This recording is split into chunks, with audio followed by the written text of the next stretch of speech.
Herman du Plessis, welcome at the SAT Studios. Thank you. Thanks for having me. It's so good to have you here, and especially of this topic, I think this is so needed, especially in the church world. And maybe you can start off by telling the audience exactly what inspired you to write this book and why leadership and lead with intent. Yeah. So, I've always been interested in leadership. I mean, since school days, I've been very involved, university leadership. And when I actually got into ministry, I was thrust into leadership very early. I was part of a mega church, and we grew the church from 500 to 15,000 people, and there was a lot of leadership challenges in that. And I remember as a 27, 28-year-old having to manage 2,000 volunteers. So I was always keen on learning about leadership, growing, my personal leadership. And then I became a business consultant, consulting in leadership. And I've been doing that since 2004. So I've been working in over 20 countries, working in more than 100 organizations now. Wow. So God has been good. It's been a real blessing for me, very meaningful work. And I think the book is about leadership within a specific context. And that context is engagement. How do you get people engaged at work? And we worked in a big corporate in Africa, and we noticed that what we do is getting people engaged, and then eventually we developed a model for engagement and leadership for engagement. And it's quite popular. So we've tested it across 20 countries in Africa. We're very confident in our model, in our leadership principles, that it really drives engagement. Yeah, for sure. And I mean, coming from a business point of view, if you get people engaged, they hang around. Yeah, for sure. If they hang around in your business, they provide a superior service because they get to know the customer. Yes. And once you get to know the customer, their true needs, and you serve their needs, then eventually you have a business that keeps customers, adds customers, and that's why engagement is directly linked to profitability. One of the biggest struggles, I think, for any leader is, how do I keep all constituencies happy? Yeah, for sure. So I've got customers, I've got employees, but I've also got shareholders. Yeah. And too many business leaders, and I want to talk to Christian business leaders, pray at the shrine of the shareholder. And the reality is that's the wrong approach. I mean, Fortune magazine, Time magazine, Harvard Business Review, they all say if you pray at the shrine of the shareholder, you're going to run into problems. So we have found that if you focus on engagement, the one constituency, the employee, he provides a great service for the customer, and then there's more profits for the shareholder. So as a leader, your challenge is, how do I keep all constituencies happy? And I think it's the same for church. Yeah, I agree. With all the constituencies, where do you focus? You focus on serving people who come through your doors, meeting their needs. Absolutely. It's not about your personal ego needs. It's not about keeping the elders happy. It's not about this. It's not about that. If we serve people when they walk into the doors at our church, through our ministries and what we do, through the Word of God, if our focus is service, we make a massive impact. What are some of the unique challenges for especially a Christian leader, pastor in the church? What are some of the challenges and responsibilities that go with that position? I think it's worldly paradigms that we see of leadership. I think that's a big challenge for pastors. I'm really concerned about how many pastors go to corporate leadership principles. Now, not all of them are wrong, but I think as a Christian leader, your role model for leadership is Jesus. Absolutely. We like to trust Him for our salvation. We like to trust Him for our healing, but we have to trust Him when it comes to leadership.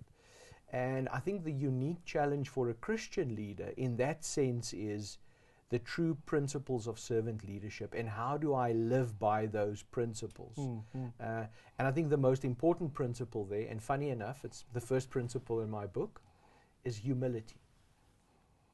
I think if you look at Philippians 2, and you look at what Paul says, the example of Christ, the Hebrew word he uses, the Greek word he uses there is kenosis, which means emptying of divine nature.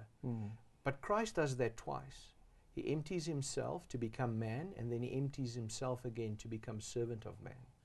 But then God raises him up. So it's descending into greatness. Yeah, And I sure. think for church pastors to get that right is very important. So practically, what does it look like? Vulnerability. Yeah, for sure. So for a Christian leader to stand up and say, I struggle with this, I'm sorry, I made a mistake, to show vulnerability, I think, is one of the biggest challenges for church pastors, because they feel they need to have it all together. So once you show vulnerability, your people trust you. Yeah, for sure. And that's what we want. So I'd say the biggest challenge for Christian leaders is to make Jesus the example of leadership, follow his footsteps in terms of humility by being vulnerable, and then creating trust in your church through that. And so if leaders get that right, a lot of other things fall into place. And it almost seems like in our church world today, there's this hierarchical structure of leadership. And I'm not saying in all churches, but in some churches, there's almost this villain on top that drives everybody at the Yes. bottom, trying them to get and to do certain Yes. things. And you will not see the word humility or vulnerability at all, because it's perceived as a form of weakness. Yes. But just further on Christ humbling himself and becoming a servant, what can we learn from this attitude of humility, especially when it comes to not just the way in which we pursue Christ and we pursue the cross, but how we pursue people in church and making leaders that follow that humble example? So it's interesting, the Latin word for humility is humilitas. And the word can be translated into two ways. Either you humble yourself or you get humiliated. Yeah, for sure. And I think, if leaders humble themselves, firstly, that example, is exactly what people in church need. Because people do what they see the leader do. Yeah. And I think that's very important. So if you are vulnerable, Powerful. if you are humble, Powerful. I consult a lot of churches, and I think sitting with senior pastors or lead pastors, or in the Afrikaans context, the reverends in the Dutch Reformed churches, the biggest struggle for them is to show their vulnerability to people. It really is. But once they start doing that, their people become vulnerable. And when we are all humble and we are all vulnerable, guess what happens? God uses us, we learn, we support each other, we become a true community. Acts chapter 2, Sure. that's who we become. I can remember in one of Eugene Peterson's books, he actually speaks of him being a young pastor, and then he tried to do everything and sort everything out and run after everyone. Until a day he was severely burned out and he realized he had to depend on the community around him. Where do you start as a pastor when you feel a little bit burned out, you feel a bit isolated, you feel that you cannot depend or lean on other people? What do you do as a leader to engage people so that they can buy into the vision of the church? Not the vision of the pastor, but the vision of the kingdom of Christ. Yeah. So you really have to grow in casting vision, developing vision. It's not something that happens overnight, but I've seen many pastors develop that skill. So when it comes to vision and communicating your vision of the church, I'd say there's two things. The first one is it has to be compelling, but secondly, it has to be credible. Now, I see a lot of pastors so compelling, but it's not credible. So it's a fantasy, and people don't buy into it. Yeah, for sure. I see a lot of pastors, they pull out the Excel spreadsheets, and it's highly credible, yeah. but it's not compelling. So for pastors to grow in both, compelling and credible, how do I communicate that, get others to buy into that? And then something pastors also struggle with is the cascading of the vision.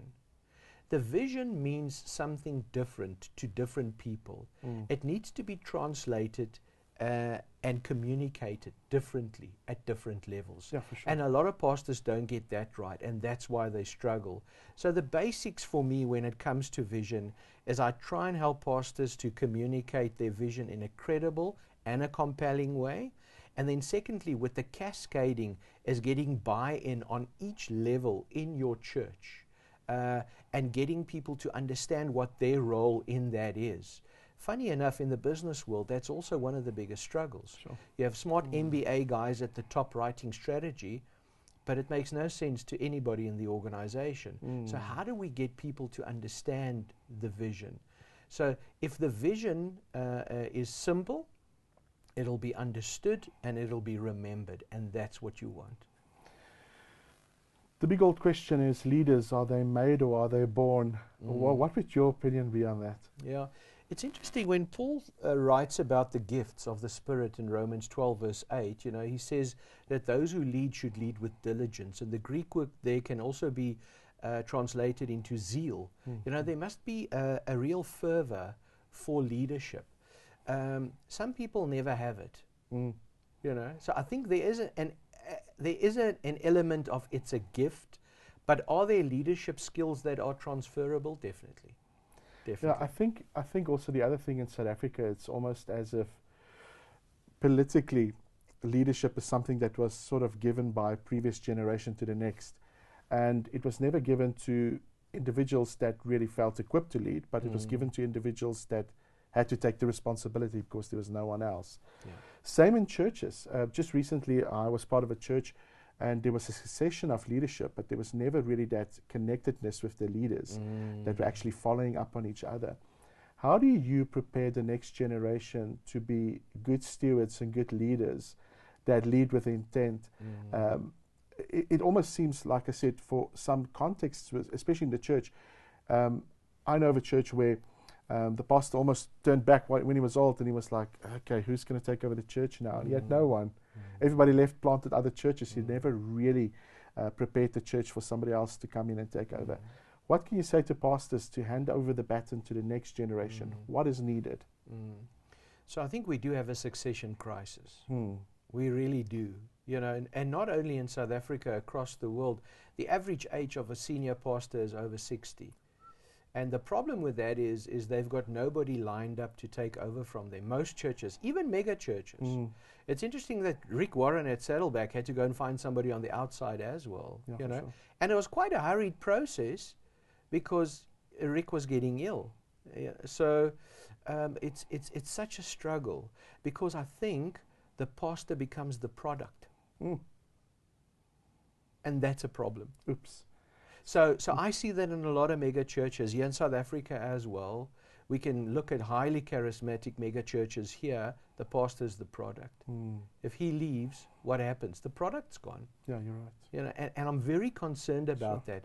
I myself went through a succession process where I was going to follow a mega church pastor, and he decided to stay an additional 10 years. Yeah. Once the process started. So I had to make a decision. What am I going to do now? Because the elders approved him staying another 10 years. So there is a real crisis. So what I think pastors need to do is they should not be in charge of the succession. And I think the problem is we don't have elders who step up and run succession processes. They sort of expect the leader to run it himself. Yeah. And the churches who get this right across the world, and I've done a study of this because I get a lot of questions, I can only think of one church in South Africa who got it right. It was an AFM church. It's on the East Rand in South Africa, and it was a son who took over from a father, you know. And I spoke to the family and even the mother. It was also a struggle because the pastor is the product. And how do we not, you know, lose our people if the product's not there anymore? So how do we keep Christ the product? We stay focused on Christ, you know. I mean, if you're going to work on Monday, how many people talk about what my pastor says, this, that, and it's not wrong, but if the pastor becomes the product, we have a problem. So I think succession is all about mentoring as well. Do I mentor enough young leaders? I'm very excited about the younger generation coming through, Generation Z, or as the Americans say, Gen Z. Which is ugly. Yeah, it is. Anyway, but I think they are a generation that seeks meaning. They want to be challenged. I heard somebody say meaning for them is not optional, it's oxygen. So how do we get these young guys excited about the kingdom of God and we set them free? I was at a gathering the other day with YWAM, Youth with a Mission, and I see these young guys, you know, so full of zeal and excitement about the kingdom of God and becoming missionaries, you know. And in so many churches, that's just missing. And how do we excite kids about that again? So a lot of leaders don't get trained as mentors. So that would be my advice is, you know, you don't become a mentor just naturally. I see great senior pastors, but they are terrible at mentoring people. Learn how to become a mentor, plan for it, identify people you want to mentor, and then get on with it. But there has to be a formal education of senior pastors and leaders in churches, even elders. Train our elders in mentoring, biblical mentoring. And isn't it amazing that that is exactly what Jesus did with his disciples? And it's just baffling that the church has not picked up on this. When we look at our intention in churches for leadership, do we employ people that are gifted, or do we employ people that are available and not necessarily as spontaneous or gifted as what we perceive? What do we look for specifically in leadership? I mean, it's interesting, even in the corporate environment, people say you hire for attitude, you know, and then you develop aptitude. And I think it's the same in church. You're looking for people who really have a heart for serving, and you can work from there. I did a lot of church planting as a young man, and I always looked for a guy in a community who was a servant. That was the primary objective, is find a servant, plant a church with a servant, you know, which is incredible. I have a great story. I was preaching on Philippians 2. I mentioned that earlier. One evening in a squatter camp, Zandspruit, and we were in a shack about the size of this studio. And there was about 30 people. And I was at that church for about 2 years. We couldn't grow beyond 30. So we spoke about servanthood, about emptying ourselves for the community. And that evening, one of the single young men in our church, I'll never forget his name, James Norco, he walked past the shack, and there was an old granny with 9 kids. All her daughters died because of HIV. 9 grandchildren. She was taking care of all of them. She was a domestic worker. But she had a problem with her back, so she could never stand up straight. So that evening he walked past her shack, and he saw her cooking and cleaning the kids, and he pulled out a chair and he sat her down. He cooked, he cleaned the kids, he got them in bed, and then he prayed for her. The following day, he had a knock at his door, you know, of his shack.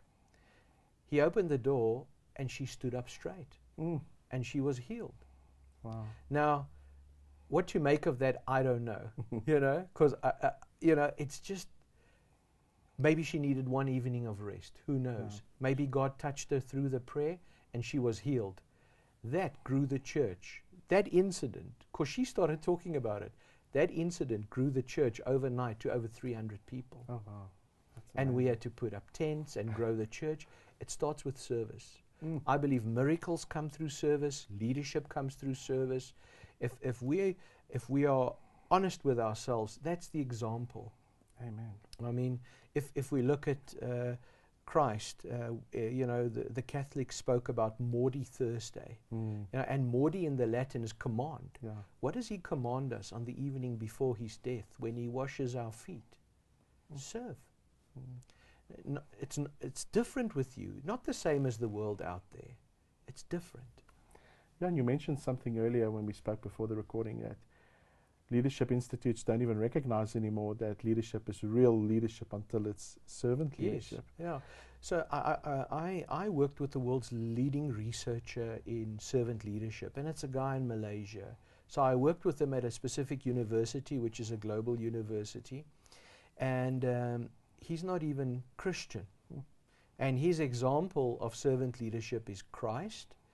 And he started proclaiming that if it's not servant leadership, it's not leadership. Wow. Sure. Yeah.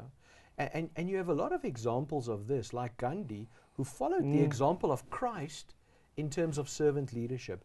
Gandhi meditated every day on the Sermon of the Mount because he believed those were the wisest words ever written. Wow. Jeepers, that's incredible. What about accountability? It seems like it's something that is really a miss. Yes. I wish I could say it's only in business and in the world, but it seems like even in churches, you get a lot of leaders. I'm not going to name names. There's a few churches in the last few years where the leaders have really messed up, and it almost seems like they were not really accountable to anyone. So my top 5 church leaders who I loved and followed, who were my products, all 5 of them moral failures. Oh, wow. In the last 7 years. Oh, wow. You know what a blow that was to me? Sure. You know, and I'm like, I looked up to these guys. I thought, you know, so we all have feet of clay, and I think that's why, you know, John Acuff has a quote, and I love that question. He says, leaders who are unquestionable end up doing questionable things. Ooh, powerful. And I think that's the problem with, you know, you spoke about the hierarchy in churches. Guys at the top, you can't question them. And research in the church world in terms of leadership shows the longer leaders are unquestioned, the bigger the chance they'll do questionable things. Sure. So elders need to step up here.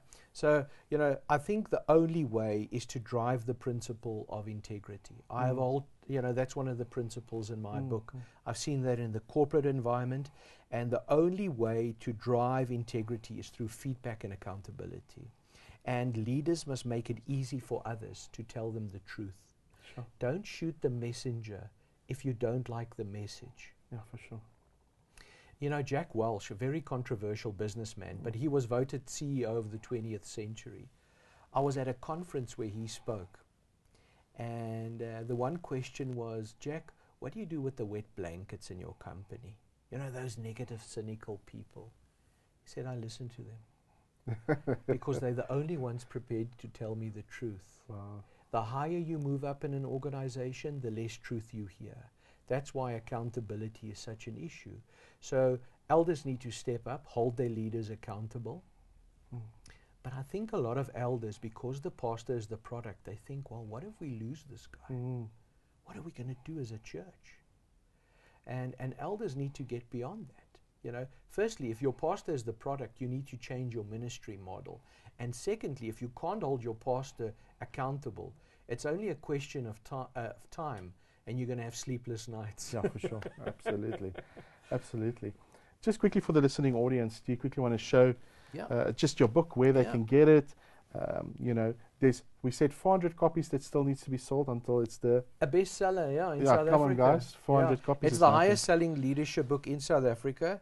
And I mean, it's been a long time since there's been a leadership book like this in South Africa. I think the last guy who wrote a book like this that sold a lot was a guy called Brunt Pretorius. He used to be at McCarthy and Toyota, you know, and he's actually a mentor of mine, you know, and he wrote the foreword you know, of the book. So the book's available at Kum bookstores. It's really doing well in book. It's also available at some of the exclusive branches, especially in Sandton. It's doing really well. And then we have a website, leadwithintent.co.za, where people can place orders. And if people want to buy bulk, they can just email me, you know, because we do bulk orders for churches and organizations. It's Herman at TTLI.co.za. Yeah. Herman at TTLI.co.za. Yeah. Okay. That's it. It's wonderful to talk about this, and I'm sure you're going to be flooded with requests of people just looking for mentorship. The one thing I've seen, especially in the South African church context, is people are hungry for mentorship. They really don't. They want that leading, but they don't know where to start. Maybe we can close with this question: where do I find my mentor? A lot of people are looking, but they don't really have somebody to relate to in their context. Especially in some of the impoverished parts in South Africa, somebody starts a church because there is a need in a community, but they never really relate outside of that context. Where do they start? Yeah. And I think a lot of people out there feel insecure to be mentors. Yeah, for sure. You know, so I really think I want to encourage anybody 40 years and older who's been a Christ follower for at least 10 years or more to step up and become a mentor, you know, to really look for those young leaders. I mean, I had an incredible story at my book launch. I saw this guy sitting there, and he had this big silver cross on his chest, and the lady who was doing marketing for our book, she invited him, and I got introduced to him. It's a guy by the name of Colin. And Colin started a church in West Dean, Johannesburg. He was looking for an investment property, and they showed him a church. So he wanted to demolish the church and build flats for student accommodation as an investment. When he bought the church, God spoke to him. Oh, wow. So he planted a church. Within a year, listen to this, you'll not believe this, Rudolph. Within a year, he built a church of 1,000 in attendance, 20 million rand, 1,000-seater theatre. So the old Dutch Reformed church is now the foyer to his entire auditorium. He asked me to be his mentor because he couldn't find one. So there is a real dilemma. You know, I just want to stress your point. So I'm now walking with Colin, trying to figure out what are the next steps for him in terms of church theology, leadership. Where does he take his church? Because he's also very entrepreneurial, and he's only 34. Oh, wow. So it's just incredible, you know. Yeah. So how do we help guys like that? The other I spoke to an American, he says, you know what frustrates me about you, South Africa? You take the worst things about American pastors and you duplicate that into your context. Ouch. And that's what we do. You know, we need the right role models and mentors to step up. And I think if more of us step up and say, I want to mentor, I want to help a young leader develop the right character and skills, you know, then you will find those people. I always encourage people to pray about it. Ask God to send you the right mentor, but then go to your local church. Look for people, look for denominations that have gatherings, go and look for pastors you relate with, and you don't have to ordain someone as your mentor. Don't put that kind of pressure on somebody. Just say to somebody, can I buy you a cup of coffee? Can I buy you lunch? And ask a lot of questions. Yeah, it's funny in the African context, they say daddy. Yes. Your father to them, which is pretty intimidating. So Colin does that, you know, he calls me his father in the faith, and I'm like, no, I'm not. Yeah, it's incredible to see that, you know, God. Yesterday we had an interview, and one of the comments was exactly what you said on humility, on that ability to bend down and wash somebody's feet is cardinal and key. But then also the opportunity in South Africa. You know, the comment yesterday was, if you want to start a ministry, do it in South Africa, because there's so many things that you can do and so many people you can help. So maybe that's the word we can end on. Go out and find somebody and mentor them, especially like you said, if you've been a Christian for longer than a year, then maybe the paradigm should be who's following, who are you teaching? Any closing words of wisdom on that? You know what, I read a book lately called, I think I wrote it down here, Dopamine Nation. Oh yes. By, I think it's Anne Lempke. Okay. And she writes about how we always want to do these significant things because we get a dopamine hit, you know. And she says the solution, and this is a secular book, the solution for the world is look at what needs to be done that nobody is doing and do that. You know, and I'm just thinking, as Christians in South Africa, on the African continent, you know, don't focus on prominence, you know, and being seen and being noticed. Look at things that need to be done and just do it. And maybe mentoring, you notice somebody who's a young leader, just notice them, affirm them, and take it from there. Oh, that's so encouraging. Where can people reach you? Where can people get you to come talk? Maybe you can share. You shared your email address already. Maybe it's the same, maybe it's different. Yeah, I think it's easiest on email, you know, and then if I reply on my email, on my details is there, my phone number. But I founded a company called the Themba Thandeka Leadership Institute, and the names Themba Thandeka was names given to us, me and my wife. We actually got married in Zandspruit Squatter Camp. So when we got married there, we, you know, we received our African name. So I'm Themba, my wife's Thandeka. And we founded the Leadership Institute together in 2004. So the website is ttli.co.za, and people are more than welcome to look for me there as well. Thank you. And thank you so much today for all your insight and all your wisdom, and want to remind the audience, go out and buy the book Yeah. so it can do well. Thank you so much. No, thank you so much. It's been an honor to be here. Thank you.